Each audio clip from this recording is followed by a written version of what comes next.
Love this podcast? Support this show through the Acast supporter feature. It's up to you how much you give, and there's no regular commitment. Just click the link in the show description to support now. You're locked in. Look at what we have here, folks. To the only show that matters. The cream of the crop. Duke Loves Rasslin. And there is no one that does it better than Your host, I have come here to chew bubblegum and kick ass. the Duke. And I'm all out of bubblegum.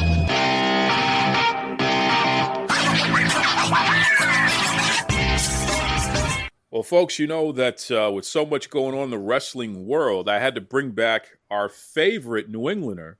We're talking about the one, the only, Mr. Danny G. Danny G, what's up, brother? What's up, Duke? How you doing, my friend? I'm doing well. You know, we were sitting here for the past, 20, 25 minutes talking about food and all this other stuff. And I'm like, Jesus, Danny, we're giving away all the good stuff. We should be recording some of this. We said some interesting things. That's for sure. That's for sure, man. And I'm still, we're recording this on a Sunday, so I'm still keeping an eye out on my fantasy football teams. How's your team doing right now?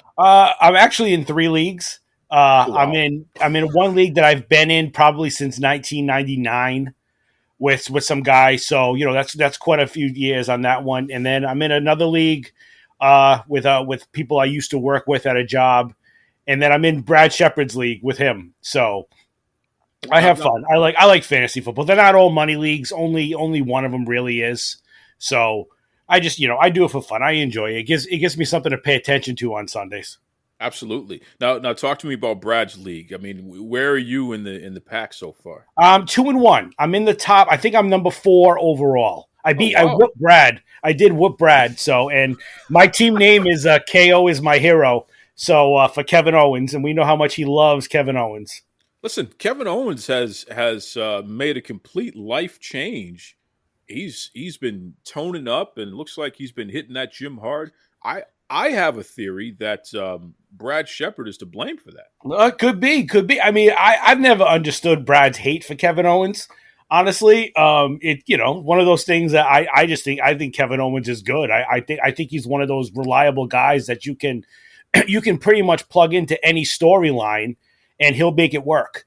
I've always felt that about him, but it is what it is. I don't like everybody he likes. He doesn't like everybody I like. So, what are you going to do?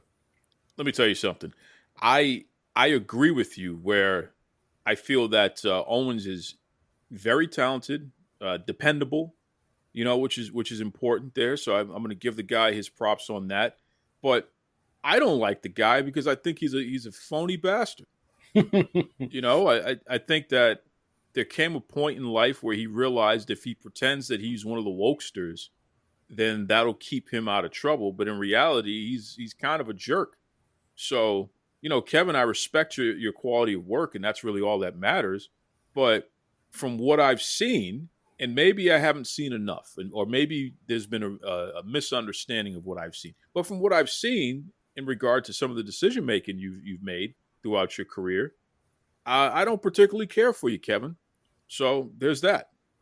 I think he has me blocked too, which is it's amazing. Every once in a while, I'm scrolling down Twitter and I see something, and I'm like, oh, this person has me blocked. I'm like, I never interacted with you in my life. I don't know what I would have, but I guess it's kind of a badge of honor when somebody blocks you. Well, here's the thing with Owens. I can tell you exactly when he blocked me, and the same thing with Sami Zayn. They both blocked me at the same time. I told Ricochet that he was a talented guy, and that match that he had. Remember when him and Will Ospreay was having those matches, and it looked like a damn video. I said, Look, it's a fantastic display of athleticism, but that's not pro wrestling in my book. It's a bunch of baloney. You know how I feel about that. Well, Ricochet took offense to what I said, and he responded to it. And I can't remember what he said. I mean, he didn't cuss me, but he did basically tell me everybody needs to stop talking about it and go to hell or something like that. That was about as bad as it was. But I noticed after that, Owens and Sami Zayn, they both blocked me. And I'm like, wow, I never spoke to these guys before. So that's fascinating, But Such. People are very sensitive these days, Duke, if you haven't noticed. Let me tell you something. That hasn't stopped me from letting them know how I feel. So if they ever want to vanity search, most of them do. I give props where props do. I think Sami Zayn is in a lane right now, and we could start here, Danny G. Yeah, I think you can make an argument that Sami Zayn should get a title run.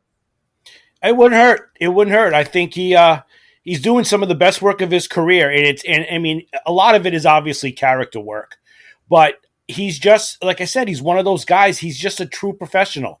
He could go in any lane, and I mean, even if you think about it, maybe he could be the guy that dethrones Roman. I don't think they'll do that, but what a quick, interesting storyline that would be. You know what I mean? Like, hey, I'm going to give you a shot, Sammy. You've earned it, and then he wins. I mean, I don't see that happening, but that would be pretty interesting. It would be interesting if it did, and here's what I think about that. Because yes, at first glance, you say, well, they could be quick, but then again, it's like, well, wait a second. What if you draw that out a little bit? What if you do it for a month or two? Where Roman is chasing Sammy and is beating the hell out of Sammy, but somehow, some way, Sammy manages to escape every time. I think that would drive Roman Reigns completely insane, and then whatever the blow-off would be, it would have to be a major match, whether it be a Hell in a Cell or a last man standing or something like that. But you could have Sami Zayn beat Roman Reigns once or twice. Yeah. And win the championship. So win the championship the first time, and then on the rematch, beat him again. And then Roman has to, battle other people in order to get back up to the top to get another rematch. But that rematch is like the last time he's ever going to get a rematch, and you make it a blow-off. I think there's money to be made in that story. It could. I mean, Sammy's, one of the more underrated stories of the year was I actually enjoyed the Sami Zayn Johnny Knoxville match at WrestleMania. Yeah. I mean, I'm not usually into those types of matches, but I actually thought that they did a good job, and reason being was because Sammy was willing to go with the flow and do what needed to do to make it interesting. Yeah, agreed 100%. You're absolutely right. And that just, again, it's a testament to Sami Zayn. I think in the vein of The Miz, although they're two totally different people, and obviously Sami Zayn, his wrestling ability is completely different from what Miz can do. He can do a lot more than Miz can do, although I prefer Miz's style of wrestling over the rest of them. But in the vein of The Miz, I think that Sami Zayn is a beatable champion, an unlikely champion, but he can make everything he does so interesting that you're going to pay attention. Exactly. I agree. I don't disagree with that at all. And what the hell is wrong with that? Isn't that what this is about, or should be about at least? Oh yeah, that would definitely send that would definitely send the humanoids in an uproar. That's for sure. I love it. The humanoids. I love. Speaking of humanoids, Danny G, you listen to the show and you share the stuff, and we're always interacting with each other, become great friends. Yep. Respect you and appreciate you for all of your support and what have you. I have your back in return. Pro Wrestling Illustrated, the PWI 500. Yep. I've been covering this for years, obviously, and I'm a lifelong reader of Pro Wrestling Illustrated, and obviously the 500, once that started, I've always picked those up. But I got to tell you, this year's list had all the right people, but they weren't all in the right ranking, especially within the top 10. And you and I had spoken about this offline, and you told me something interesting. You said you had your own top 10. And I said, Danny G, I don't want to hear it until you come on the show. I want to be surprised, and I want to react to it with real reaction when you reveal the Danny G top 10. So let's just get right into it, brother, and we'll work our way from the bottom up. Okay. So tell me, starting with number 10, who is your number 10 pick and why?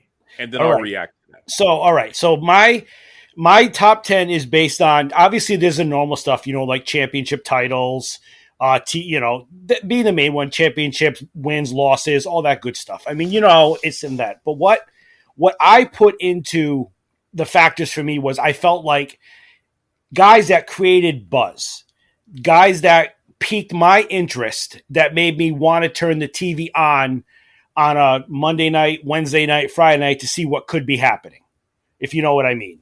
And you'll be surprised by a couple of my top 10s, but you know, I think overall you're going to like it. You'll disagree with a good portion of it, I think, but I think you'll like it. So we'll start with number 10. You ready? I'm all ears, brother.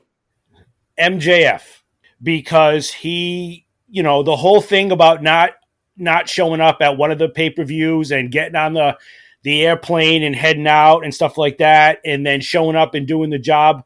I feel like he actually created buzz for that pay-per-view that a lot of people weren't going to buy in general. Not that a lot of people ended up doing it anyways, but I felt like that created a little bit of a buzz, and I definitely feel like he has done what he needs to do to create around that, some buzz around that awful company. And unfortunately right now he's got a golden opportunity, and the Booker of the Year has a chance to maybe try to do something with this guy. But what is he doing? He's in a feud with Wheeler freaking Yuta. Give me a break. So I did this a couple of weeks ago. That may have changed a little bit since then, but I stuck to my original list. So MJF to me was number 10. Well, let me just say, I like MJF to a certain degree. I think he's a very talented, sharp young man, although what I don't like about him is a cheap heat. Yeah, I don't think he's proven that he can get over without cussing and acting like a complete lunatic all the time. So I think that he needs to clean that up and get more creative with how he's delivering the message he's trying to deliver. It reminds me of, you know, there are certain comedians that if you take the curse words out, they're really not that funny. Yeah. And I wonder with a guy like MJF, if you take the curse words out, is he really that clever? So that's yet to be determined. So I'm a little iffy on that. His style of wrestling, in my opinion, is the absolute drizzling crap. I do not like his style of wrestling. I think that he needs to go back to the drawing board. I don't know who trained this guy, but there's nothing to write home about with his wrestling ability, and that's unfortunate. You know, I think a guy like MJF, he should be studying The Miz and figuring out how to incorporate that and wrestle that style as opposed to this. I mean, the guy wrestles so generic and so uneventful, really. Like, there's really nothing special once the bell rings, and you don't really hear anyone saying that an MJF match was really that good. I mean, you know, some people say they like the dog collar match with CM Punk, but why? Because CM Punk was in there and because they were bleeding. It wasn't like they were saying MJF wrestled in an incredible match. So it just, you know, but so I understand why you put him where you put him. I just will say to MJF, you're never going to make it into the WWE as a wrestler. It'll never happen until you learn how to clean up your act and you learn how to actually wrestle like somebody who's a top guy. Because now, I don't ever see him, honestly. I don't ever see WWE even wanting a guy like him. I really don't. There it is. Because you're right. When the cheap heat is one thing, the swears and all that stuff, which is going to have to change anyways, because WBD isn't going to allow it going forward. I'm sure they already censored last week, so you know, I'm sure they're going to try to do something about it moving forward. I just, you know, I think WWE can take almost anybody and turn them into an MJF. So I don't think that they'll go out of their way towards a bidding war of 2024 like he thinks. Well said. Well said. All right, let's move on to the next one. Who's number 9? Number 9 is actually a tie. So this is no, Danny G. What kind of kangaroo court is this? What kind of list? A tie. A tie. So it's actually it's a tie between Kevin Owens and Sami Zayn. I'm writing you up, Danny G. That's it. I'm suing you for this. This list has already lost all. It only took you 2. It only took you 2 posts, and you've already lost all credibility. A tie. What the hell is a tie? I couldn't decide between the two. I didn't want to leave them both out. So, and since they kind of came in together, I figured it was worth it. So, But reason being one, Kevin Owens, we already talked about him. He's all reliable, but the man wrestled Stone Cold Steve Austin at WrestleMania. You can't discount that. Whether you like it or not, I know our buddy Brad couldn't stand it. I actually liked it a lot. I thought it was a good match. I thought it was a good show, and he deserved it. And then again, we always talked about Sami Zayn too. He's in there too. I mean, Sami's created buzz, and he has done some great character work. And honestly, like even right now, the Bloodline whole thing, I'm willing to bet you that was one of those storylines. They were like, oh, let's give it a shot and see if it works. Kind of like maybe Sami had the idea of giving it a shot, and then they let him roll with it, and then they saw how good it was, and they've let it run. I'm not going to discount anything that you said about either one of those two guys. I don't like Kevin Owens, but I respect his quality of work, and I respect the fact that, he does fit, and there is a place for him, and there is a fan base out there that enjoys him. And, there are times, especially when he first came in and he was feuding with John Cena, there are times when I actually enjoy Kevin Owens and I want to see him. Those are few and far between, unfortunately, but it is what it is. But to say that he's a tie with Sami Zayn is very insulting, Danny G. And frankly, I'm ashamed that you even said it, because Sami Zayn, at this point, over the past year, is doing some of the best work of anyone in the industry. Agreed. So for him to have to carry, and I don't care how many pounds Kevin Owens has lost since Brad Shepard started calling that out, for Sami Zayn to have to carry Kevin Owens like he's been carrying Kevin Owens throughout their entire friendship, it's just really unfortunate and unfair. And Danny G, I don't know why you feel the need to disrespect Sami Zayn in this manner, but here we are. So I guess we're having our first fight, Duke. It's our first fight. And of all the people to have it over, we're having it over two guys in Sami Zayn and Kevin Owens, two guys who have me blocked. What the hell's going on? Well, good. Well, if they're out there, Sami Zayn and KO, I'll take a follow back. How about that? There it is. Yeah. You could give Danny the follow back while you continue to block me. Jesus. Yeah. All right. Number 8.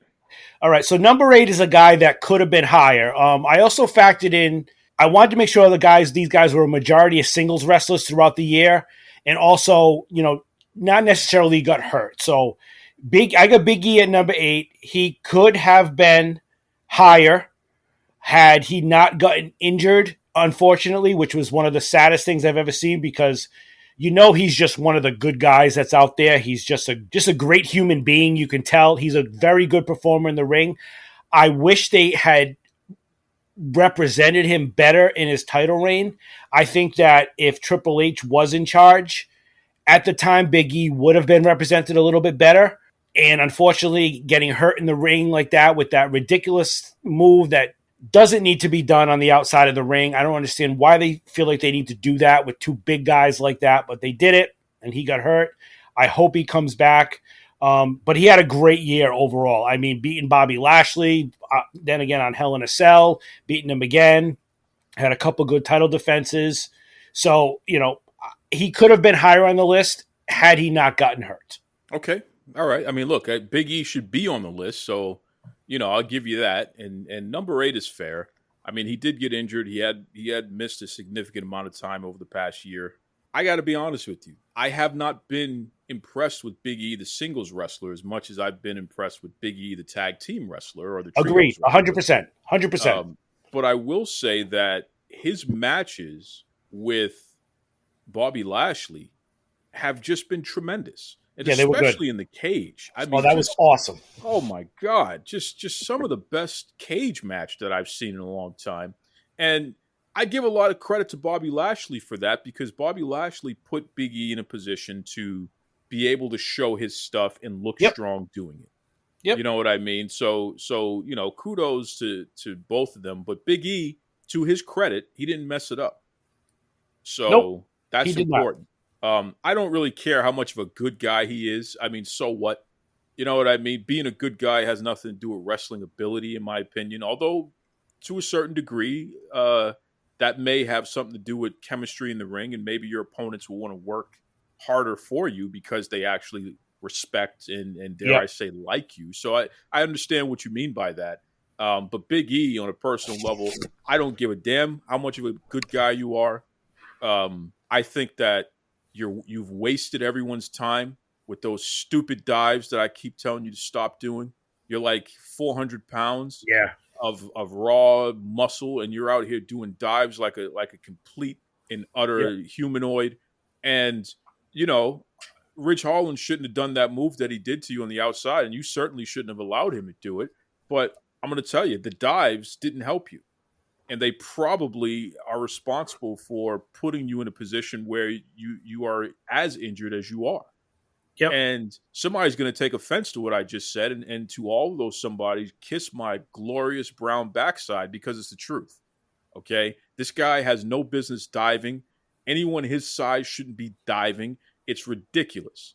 And it hurts the business, because you have a guy like Big E who we built up and we got him to a position where he's a champion, and then the guy gets injured. So what do you do with that now?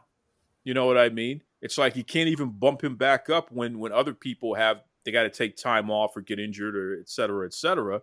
And more importantly, you probably ended his career. So we got to look into this stuff. All of you promoters out there, your big guys should not be diving. That's my opinion. With that said, though, I agree, Danny G. Big E, he should at least be in the top 10. So number 8, I'm okay with that. That's good. Okay, what do we have for number 7, Danny G? This one is killing me, but I had to do it because it would have taken away all credibility of any list if I didn't. But I got good old Phil CM Punk on here. When he came back last August, I won't lie, I was very happy. I always liked CM Punk. I liked him in WWE. I don't like what he did in WWE at the end, but I was glad to see him came back. The reaction he got, obviously it was in Chicago, so he was going to get that reaction, but it was great. And then about 10 minutes into it, he opened his mouth and it all went downhill from there for me. But as far as a guy who put in the work this year and, created some buzz and had some matches, got himself to the title twice, even though he got hurt both times. I put him on there. Not a fan of him anymore. I cannot stand the guy now, honestly. But his body of work throughout the course of the year was pretty good. This is probably the last we're ever going to see him wrestle again. Wow. Okay. A guy who wanted to do flippy moves and buckshot lariats and stuff and got injured every time he did it. He's jumping into the crowd. He gets injured.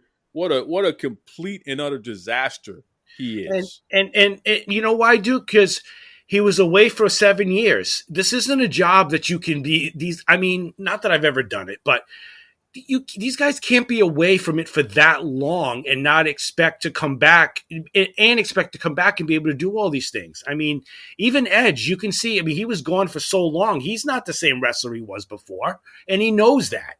But it's just the botches alone that he I think he did more hurt for himself as a performer coming back than he did anything, because just that match with Hangman Page, why did he try the buckshot lariat? Not once, but twice. And he botched it both times. You know what I mean? And I don't know. He's not good for the business. I'm just going to leave it at that. No, I don't think that he is either. And, CM Punk, if you're listening, I just want you to know that you are everything wrong about pro wrestling. You're selfish. It's all about you. You divide locker rooms. You are the type of person that a wrestling company will destroy itself from the inside out having somebody like you around. Yes, the fans are interested in you, and yes, you are interesting and compelling because you are so destructive, and we know you're destructive. So it's like, it doesn't matter how terrible a car crash is, we're going to watch it because we know it's a car crash. That's CM Punk. Okay. Now, Phil Brooks, whoever you are as a human being, I don't know you. I'm not going to sit there and judge you as a human being. So I'm going to leave it at that. But in the wrestling world, this character and the way that you portray yourself and the way that you do business behind the scenes that we know of, you're a disaster. Okay, Danny G, who do we have next? Number 6. Let me see. My list fell down here. For number 6, I actually have Drew McIntyre.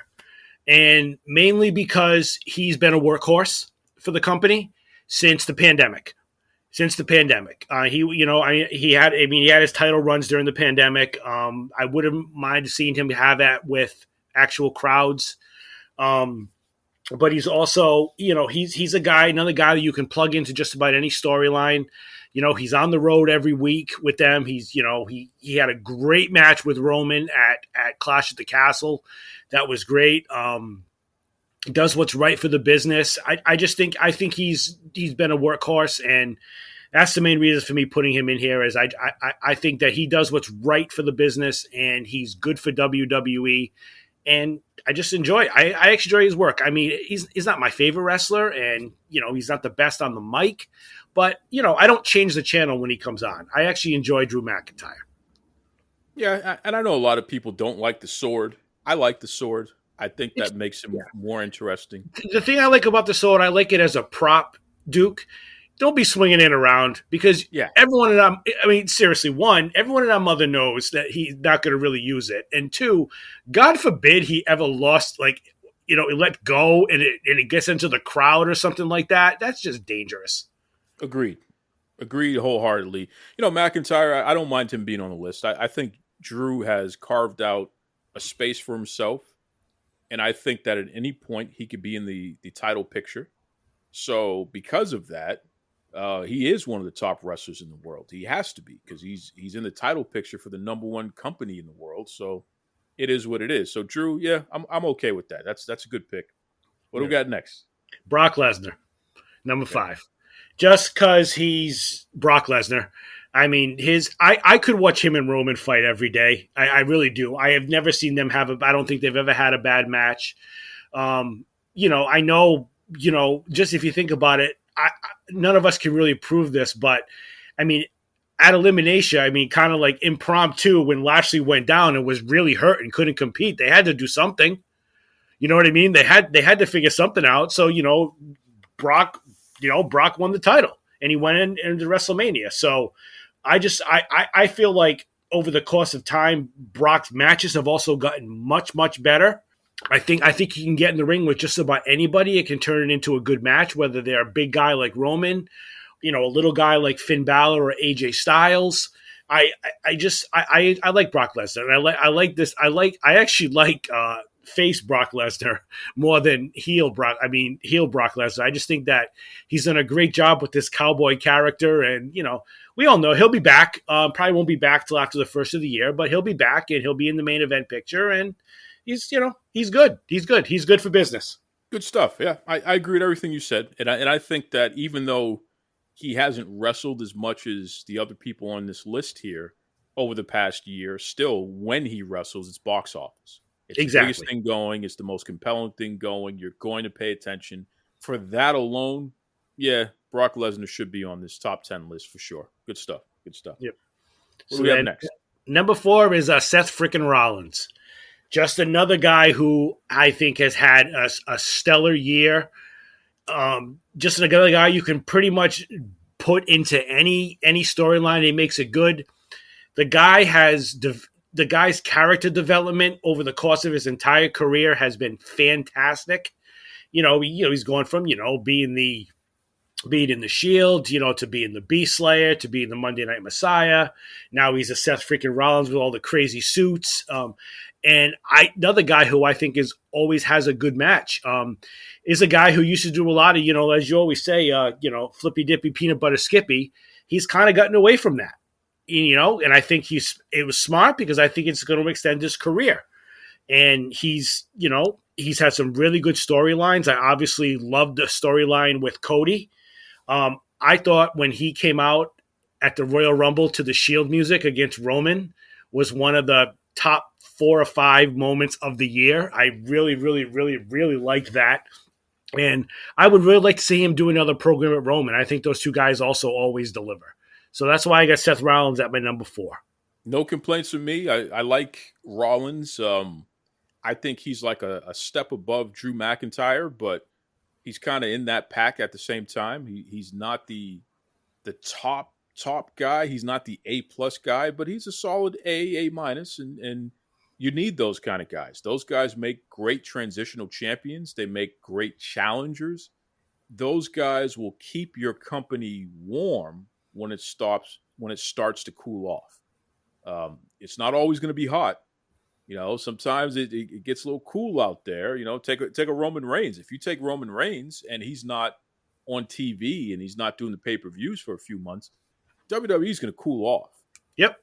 So a guy like Seth Rollins doing his thing and having great matches and pushing the envelope in terms of like what he's doing with Riddle right now, this is all good stuff. This will all keep enough heat going that you'll stay warm at least until a guy like Roman comes back or until you elevate somebody else. Let's say a Bianca Belair becomes John Cena in the sense that she really puts it all together and realizes her potential, which she's on the road to that. You need a Seth Rollins, and having a Seth Rollins is important. And if you did not have a Seth Rollins, you'd be in big trouble.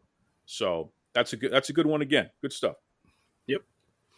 So number 3, kind of was a tough. He's higher than I don't think you'll agree with it, but I got Cody Rhodes at number 3 because I was a Cody fan when he was in WWE originally, even as dashing Cody Rhodes and all those bad gimmicks that went through. I liked him. When he left WWE and bet on himself and kind of started the whole independent thing, he actually is what kind of got me into some more independent wrestling more than I had been in a long time. I started following him, when he went through all those other things, and then then eventually he landed up in AEW, and I don't care what anybody says, there's no AEW without Cody Rhodes. And for then 3 years later, for him to leave AEW and debut at WrestleMania, that was my favorite moment of the year. I thought that was great. Even though we all knew it was happening, it was just a great moment. I thought he put on some great matches with Seth Rollins. It sucks he got hurt the way he did, but he also did tough it out through that match, which was great. And I do look forward to him coming back and winning the Royal Rumble. And I also just think that he created some serious buzz around WrestleMania that wasn't necessarily there up until very, very close to the end with, Roman and everybody else. But I think Cody was a big reason why, especially night 1 of WrestleMania, was really good. Yeah, I mean, I understand why you're ranking Cody in your top 10, and then I guess I understand why you're ranking him so high. His impact on the industry is undoubtable. You cannot sit here with a straight face and say that Cody Rhodes isn't one of the most influential people in all of pro wrestling over the past year. He has been. There's no question about that. I'm going to go with it, Danny G. I'm not going to give you much pushback on it, but he wouldn't make my list. That's all I'll say. Yep, fair enough. Yeah, that's right. So, but that leads me to number 2, which would be Bobby Lashley. Yeah. Who is, I just think he's I mean, for a guy at 45 years old to be doing the best work of his career just goes to say what a great professional and performer he is. He's had good matches with so many people, whether it's from Big E, whether it's AJ Styles, whether it was Seth Rollins, whether it was Omos. I mean, he carried Omos in that match at WrestleMania. I honestly think that they're leading up to him having a real program with Brock Lesnar, and who, by the way, he did beat at the Royal Rumble to get the title back. So I just think Bobby Lashley has had a great year. I think he's a guy that you can keep at the top of the card. I'd love to see him have a program with Roman. I'd love to see, if they ever split the belts, put one of them on him. I just think he's had a great year, and at 5 years old, he's at the top of his profession, and he's still going strong. I don't think he has any end in sight. Bobby Lashley, without a doubt, is on the greatest run of his career and one of the greatest runs that we've seen in modern wrestling history. And he's doing it quietly, which is unfortunate. I think that if Bobby Lashley was a little more brash, a little more braggadocious, I think we would be talking about him the way that we should, which is to say that this is a Hall of Famer. We're watching history happen before our eyes. Now, guys like us, we get it. So, which is exactly why he's number 2 on your list. We get it. But the wrestling world, I feel, takes Bobby Lashley for granted because let me tell you something. I'll be 40 this year, and there's just no way on earth that I could get my body to look the way it looked when I was 25 years old. I mean, give me a break, okay? It's just not going to happen. Bobby Lashley looks even better today than he did when he was 25 years old. It's unbelievable. It's unbelievable. The guy is a freak. And look, people could say, well, he's taking the performance enhancers and stuff. That may be true. And I'm not going to sit here with a straight face and pretend like that's not true. That may be true. But here's the thing. You still got to put the work in. You still got to work out, and you still got to sit there and sculpt each muscle group meticulously in order to look like that. And oh, by the way, he's getting tossed around, and he's tossing people around, and he's on the road and stuff like that. So for his body to be able to hold up and look that way at this stage in his career, I mean, have we ever seen this before? No, I know. It's unbelievable. I mean, the only person I can think of that comes close is Lex Luger, and Lex Luger never wrestled at the level that Bobby Lashley has been wrestling. But Lashley was a wrestler, so I mean that helps him. I don't even know if Lex Luger looked this good at this age when you compare it to Bobby Lashley. Yeah, he's it's unbelievable how unbelievably good shape that guy is in. It's like the word I like to use is Adonis. Yeah, he's an absolute Adonis. He really is. And you know something? Brock Lesnar doesn't even look as good as Bobby Lashley consistently, right? Lesnar physically, he's imposing and all that good stuff. And there are moments when he looks like, oh man, this guy, he got himself cut up again. But Lesnar has his ups and downs just like any normal person, especially his age. Bobby Lashley has never not looked like he was carved out of granite. Yeah, I know. It's amazing. I know. It's unbelievable. Yeah. It's unbelievable. It's like it makes you so jealous. Yeah, right. Well, here's what I say, Danny G. When I look in the mirror, my alter ego, my superhero, the version of myself that I see in my eyes that the rest of the world doesn't see. Like Shallow Hal. Remember Shallow Hal? That movie there. Oh yeah, yep. So my Shallow Hal moment when I look in the mirror, I see Bobby Lashley. If I could look like anybody, I would look like that guy. Not because I want a bunch of big muscles and stuff like that, but it's the whole presentation. He dresses sharp. Yep. He's just about his business. You don't really hear about too much controversy surrounding his personal life. He doesn't let that get in the way of work. Just overall, he's just a class act and somebody who is a compliment to the entire pro wrestling industry. I mean, he really is. He's great. He is. So that's a good call out there. All right. Yep. So Danny G, you only got one pick left, and I noticed that so far, unlike Pro Wrestling Illustrated, you haven't named one person from New Japan Pro Wrestling.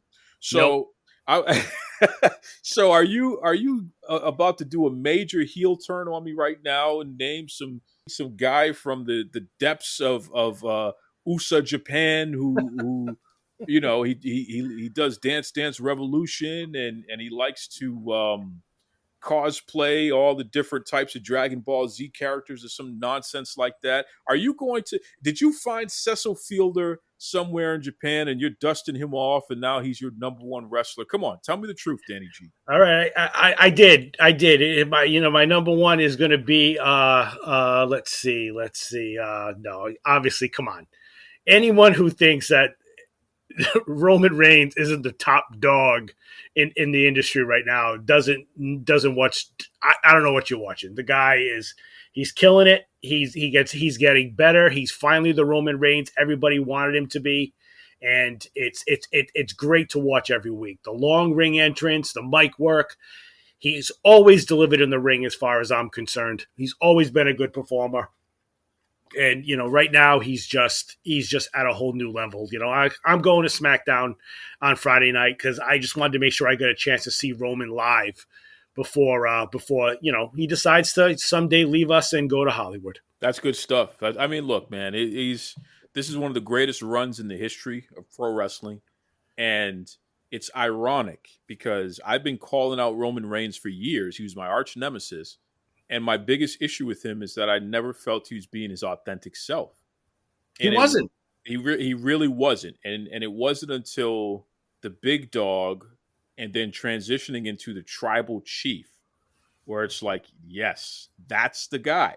Yep. That's the real guy. He's more handsome. He has more luxurious hair. He has the most gorgeous wife. He got the big muscles. He's got the championship. He's got the contract, which means he has the money.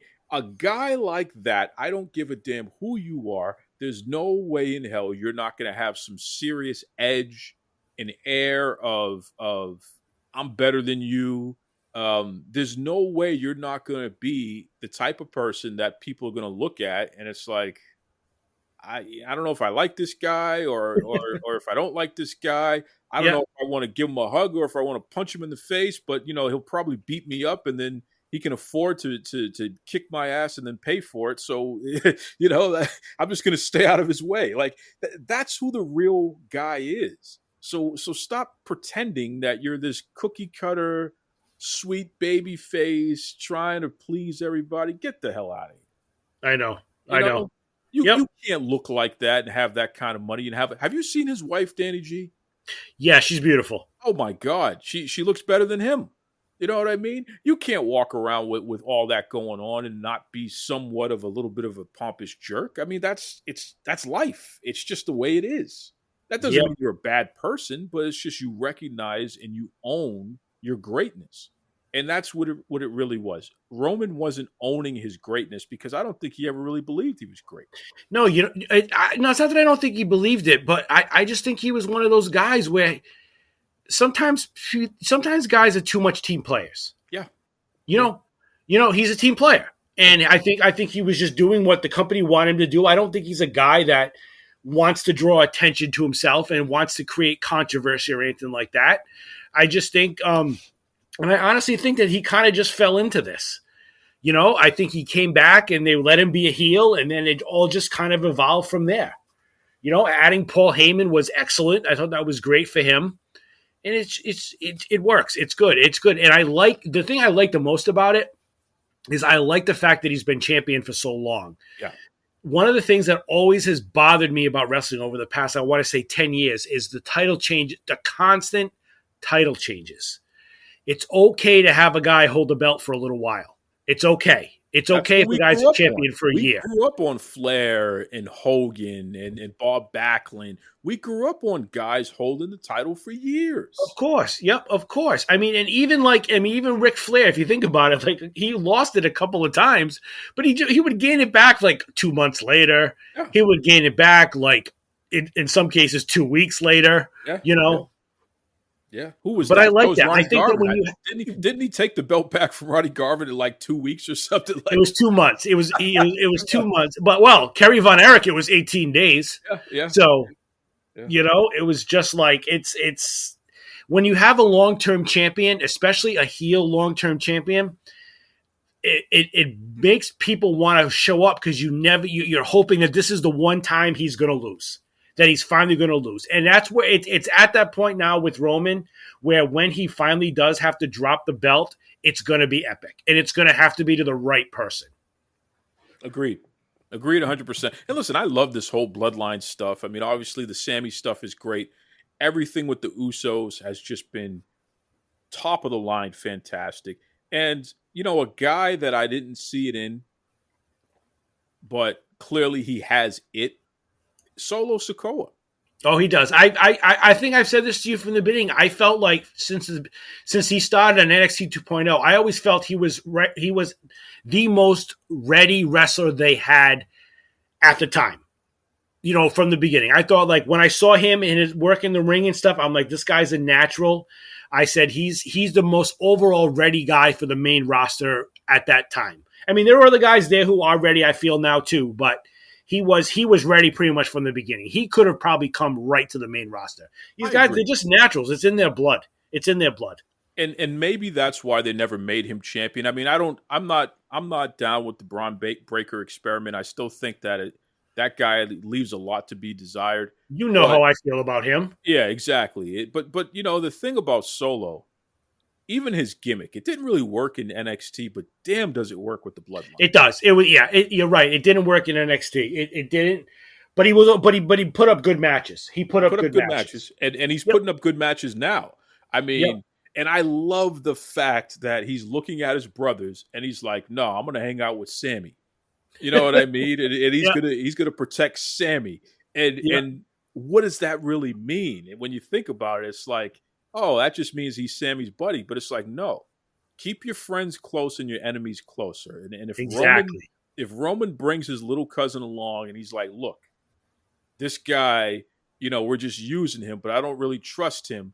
So I want you to stay close to him and report back to me what's really going on with him. Like, there's a whole lot that has not been said that is understood. You know what I mean? Just pairing those two together, and it's hilarious. It's fantastic. It's compelling. I want to see Solo Sikoa as much as I want to see anyone right now in the entire industry. It's a story. It's a storyline, which is what you want. Which is what we don't get on Wednesday nights. Yeah. Let me throw something at you because you just sparked my creative juices here for a second. Can you imagine a show? And I know it would be very difficult for them to do, although they could do it low budget and just record it on their phones and stuff like that, or give them handhelds to record it, GoPros or something.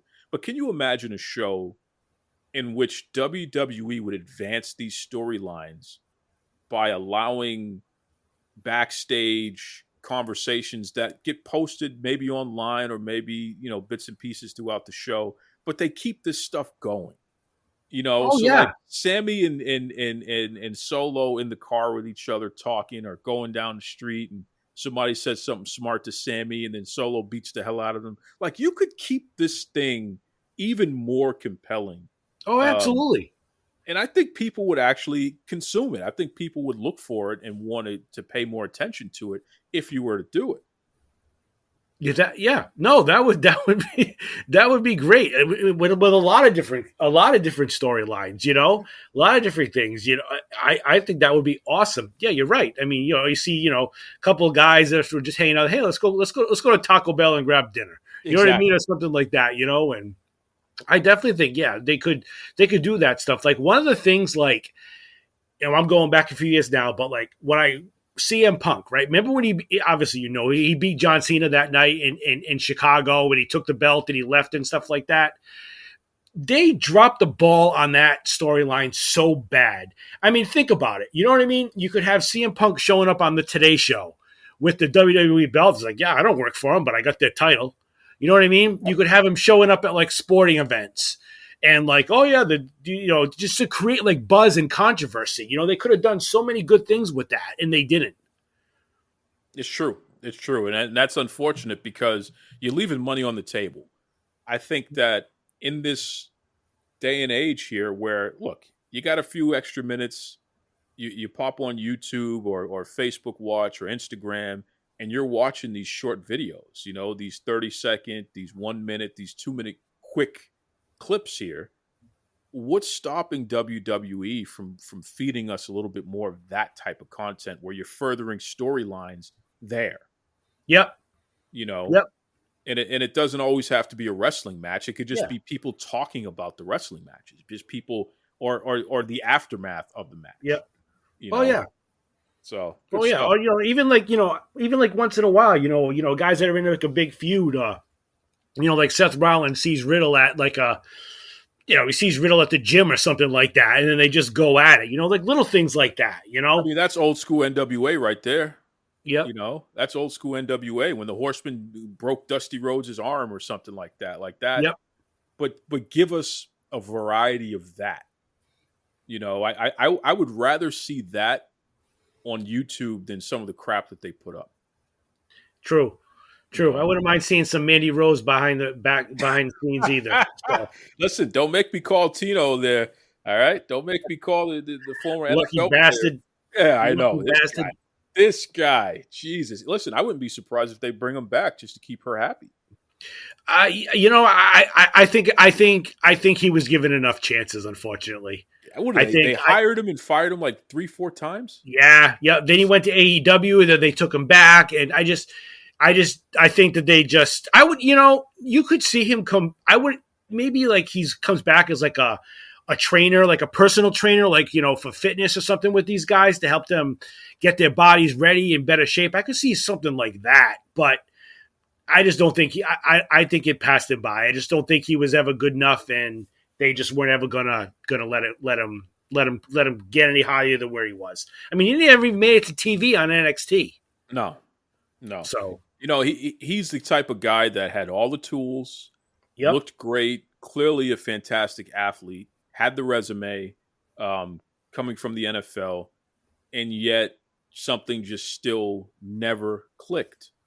And it's amazing that a guy like that could achieve as much as he's achieved, knowing damn well that like he doesn't have enough of it. It looks like he does. It smells like he does. But then when you actually, say, okay, show me. And then you look at the quality work and it's like, oh man, that ain't it. yeah, It's amazing that there are people in this world that exist who can come that close and yet still not cross over and be able to make it work. But, props to the guy. He's a millionaire off of doing less than millionaire quality work. Imagine that. Yep. And I mean, you see that in all sports. I mean, it's, you think about like you see that baseball player who has all the tools. They talk about how he has all the tools, a 5-tool player, but he doesn't make it. Yep. He never gets anywhere. Same thing in football, same thing in basketball, same thing in hockey. You got these naturals, that are drafted. You see it in basketball all the time. Guys go number 1 in the draft and they become busts. It's just the way it is. You never know. You never know with these guys. And, and now, with the NIL program and NXT and all sorts of other stuff, I mean, it's getting harder and harder for these guys. Yeah. It's getting harder and harder. I mean, they're obviously, they do realize that, the bigger athletes are the ones that do eventually draw, and the bigger natural athletes are the ones that will, bring people to the TV and to the arenas and stuff. Not all of these guys they're signing from NIL are going to make it, but there are some that you can definitely say, you look at them, you're like, oh my God, they're going to be something. Well, one can hope at least, and I'll tell you, that is one of those things that it's cooking in the lab, and we haven't seen it actually emerge into what it's going to be. But my goodness, I think that NIL program is going to be something that they're going to produce some superstars. There's no question in my mind about that. Yep. And it's going I to be can tell you one. I can tell you one that I don't think will ever be a superstar, though. Who's that? Stevenson, Gable Stevenson. I don't think he's ever going to make it. That's interesting. That's interesting of you to say that. I don't think he's going to make it. Think about it. At WrestleMania, he got no reaction. Yeah. None. Yeah. I don't think he's going to make it. Now that's his brother, right? Damian Kemp. That's his brother. He's pretty good.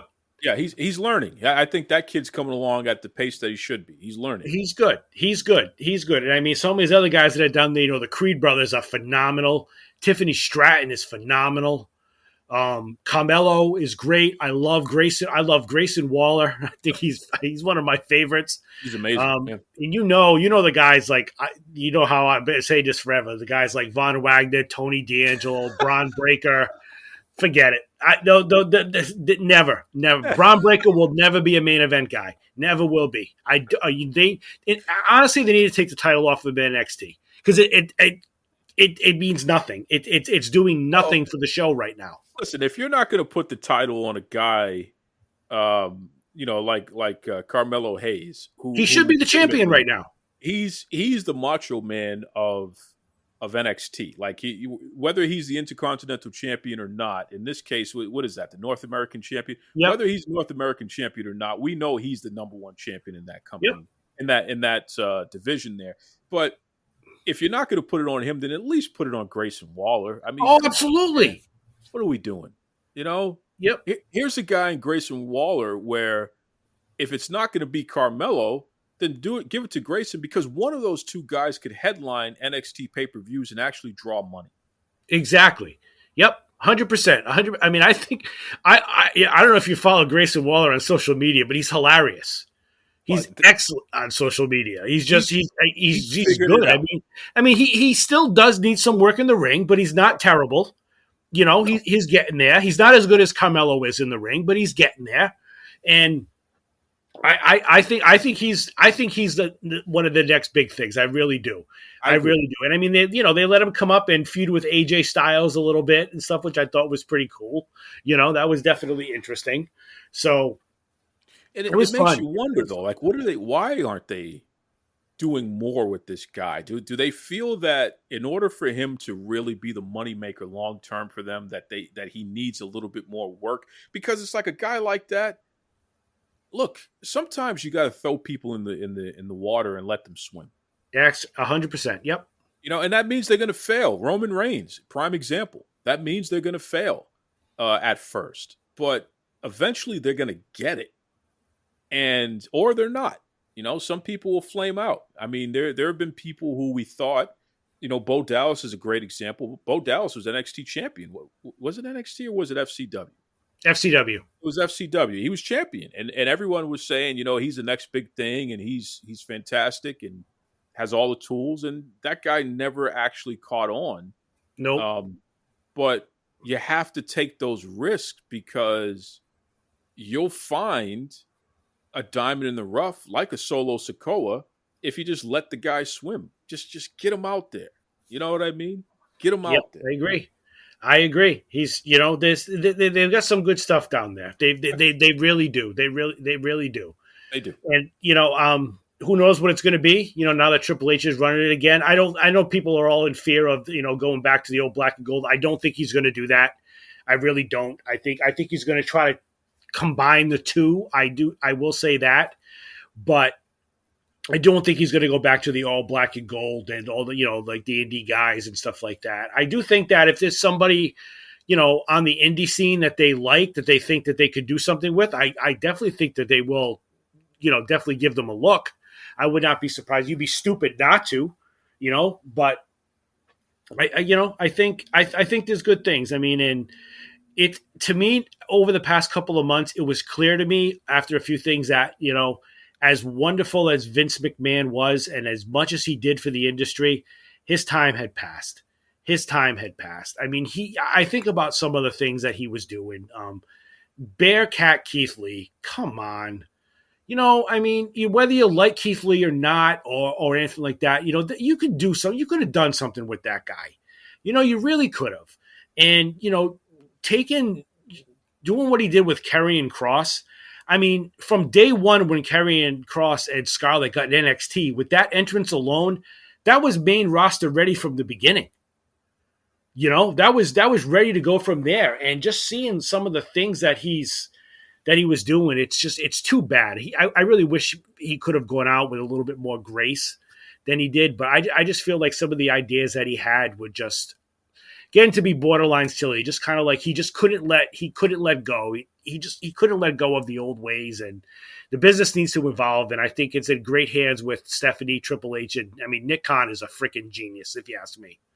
Yeah, I mean, look, man, I'm not going to disagree with anything that you said. I will say this, though. Vince McMahon, even out of touch, is still better than everything else in the industry that's not in the WWE right now. Well, that went without saying, Duke. I mean, we know that. So that's the only caveat that I'll put there. But I agree. I clearly, the Bearcat Keith Lee thing was nonsense, and the Karrion Kross thing was nonsense. And I think, you know, the further we are away from that, where we can look at it with fresh eyes, the more I'm able to acknowledge the fact that I think that was somebody, and maybe it was not just Vince. Maybe it's Vince and Bruce and some of these other folks who collectively were making decisions, but Vince had the final say. I think this was their way of crapping on Triple H, because I don't understand why you would need to repackage a guy like Karrion Kross. Why would you need to repackage Keith Lee? I don't get it. It never made sense. No, it was already fine the way it was, and you had a sample with NXT to build off of. It's like, okay, so people, there is a collection of fans that respond to this guy. Yep. So let's sometimes you gotta just stick with it. And exactly. I don't understand the people that they give up on so quickly, like a Keith Lee or even like a Karrion Kross, but yet they'll stick with other people. And it's like, this is never going to, like, what the hell? Oh, yeah. Why is this guy on my TV? I mean, as far as I'm concerned, get Austin Theory off my TV. Yeah. I haven't liked that. I've never understood that one from the beginning.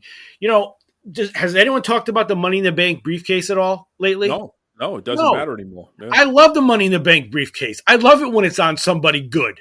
You know, it's being wasted on him. I mean, it's not that he's not talented and he doesn't have a future. He does, but he's not a main event guy.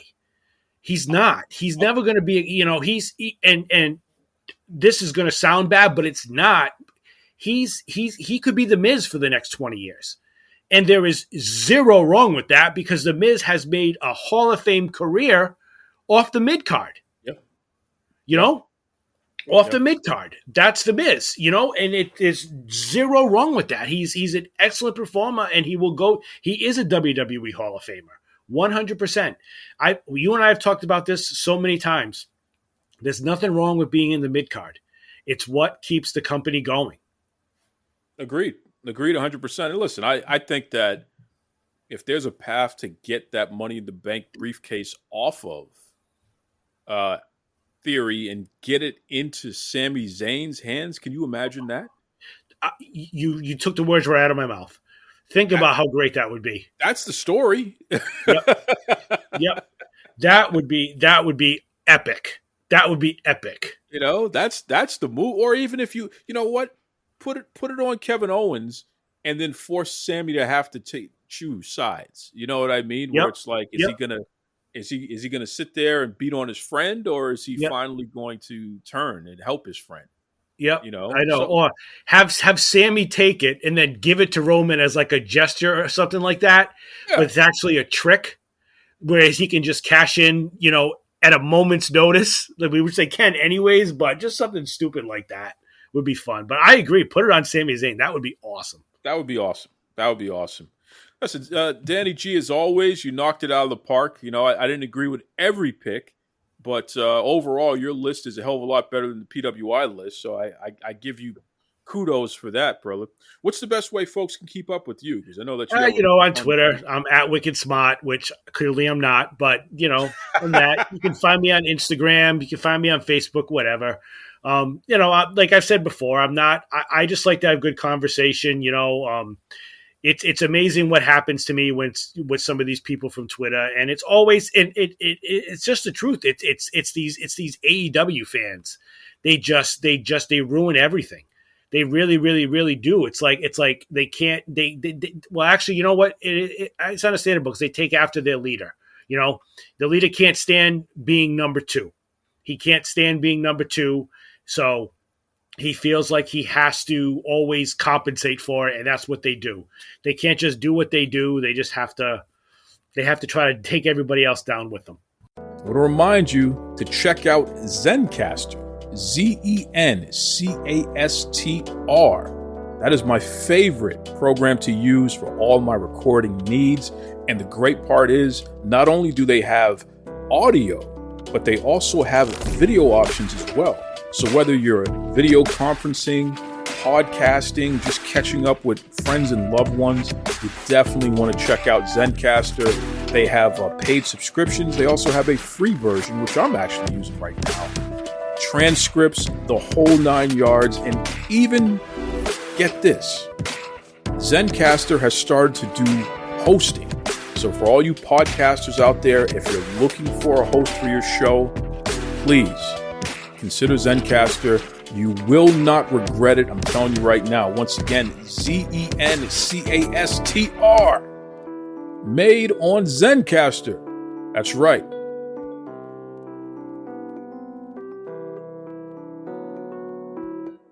Be kind to yourselves. Be kind to others. Take it away, Tony Schiavone. This is Tony Schiavone, and we're desperately out of time on Duke Loves Rasslin.